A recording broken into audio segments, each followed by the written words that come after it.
Ora, graça e paz a todos os que nos acompanham, que têm seguido a nossa página tanto no Facebook como no YouTube. Aqui estamos nós, basicamente fé, mais um dia para fazer o nosso devocional, o nosso desafio ao qual nos propusemos, basicamente Bíblia. E iremos então continuar a leitura do Evangelho de Marcos, no capítulo 7. A tradição dos anciãos. E reuniram-se em volta dele os fariseus e alguns dos escribas que tinham vindo de Jerusalém. E vendo que alguns dos seus discípulos comiam pão com as mãos impuras, isto é, por lavar, os repreendiam. Porque os fariseus e todos os judeus, conservando a tradição dos antigos, não comem sem lavar as mãos muitas vezes. E quando voltam do mercado, se não se lavarem, não comem. E muitas outras coisas há que receberam para observar, como lavar os copos, os jarros, os vasos de metal e as camas. Depois perguntaram-lhe os fariseus e os escribas: por que não andam os teus discípulos conforme a tradição dos antigos, mas comem com as mãos por lavar? E Jesus respondendo, disse-lhes: bem profetizou Isaías acerca de vós, hipócritas, como está escrito: este povo honra-me com os lábios, mas o seu coração está longe de mim. Em vão, porém, me honram, ensinando doutrinas que são mandamentos de homens. Porque deixando o mandamento de Deus, retentes à tradição dos homens, como o lavar dos jarros e dos copos, e fazeis muitas outras coisas semelhantes a estas. E dizia-lhes: bem invalidais o mandamento de Deus para guardardes a vossa tradição. Porque Moisés disse: honra a teu pai e a tua mãe, e quem maldisser ao pai ou à mãe deve ser punido com a morte.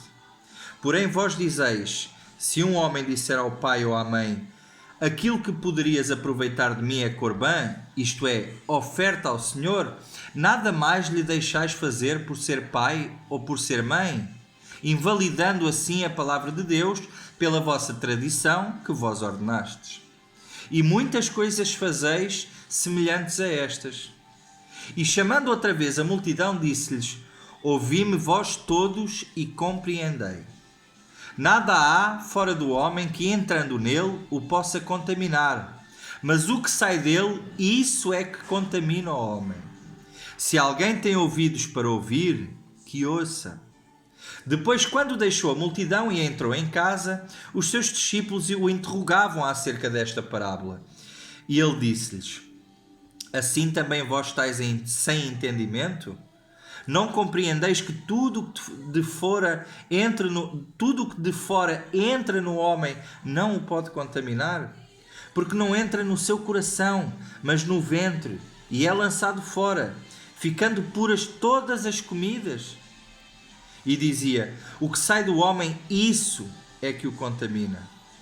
Porque do interior do coração dos homens saem os maus pensamentos, os adultérios, as prostituições, os homicídios, os furtos, a avareza, as maldades, o engano, a dissolução, a inveja, a blasfémia, a soberba, a loucura. Todos estes males procedem de dentro e contaminam o homem. A mulher cananeia. E levantando-se dali, foi para os territórios de Tiro e de Sidom. E entrando numa casa, queria que ninguém o soubesse.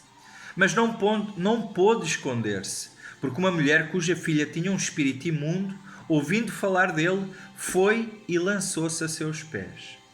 E a mulher era grega, cirofenícia de nação, e rogava-lhe que expulsasse de sua filha o demónio. Mas Jesus disse-lhe: deixa primeiro saciar os filhos, porque não convém tomar o pão dos filhos e lançá-lo aos cachorrinhos. Ela, porém, respondeu e disse-lhe: sim, senhor, mas também os cachorrinhos comem, debaixo da mesa, as migalhas dos filhos. Então ele disse-lhe: por essa palavra vai, o demónio já saiu da tua filha. E indo ela para a sua casa, achou a filha deitada sobre a cama, pois o demónio já tinha ido. A cura de um surdo e o gago de Decápolis.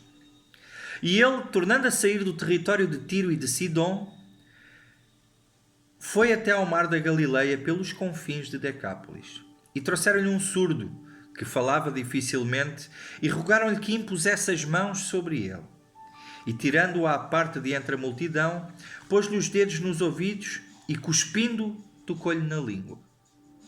E levantando os olhos ao céu, suspirou e disse: Efatá, isto é, abre-te. E logo se lhe abriram os ouvidos e a prisão da língua se desfez e falava perfeitamente. E ordenou-lhes que a ninguém o dissessem, mas quanto mais lhe proibia, tanto mais o divulgavam. E admirando-se, sobremaneira diziam: tudo faz bem, faz ouvir os surdos e falar os mudos. Amém? Este foi o nosso capítulo 7 do Evangelho de Marcos. Amanhã cá estaremos para continuar então este desafio basicamente Bíblia com o capítulo 8. Amém? Deus abençoe a todos e amanhã cá estaremos. Tchau, tchau.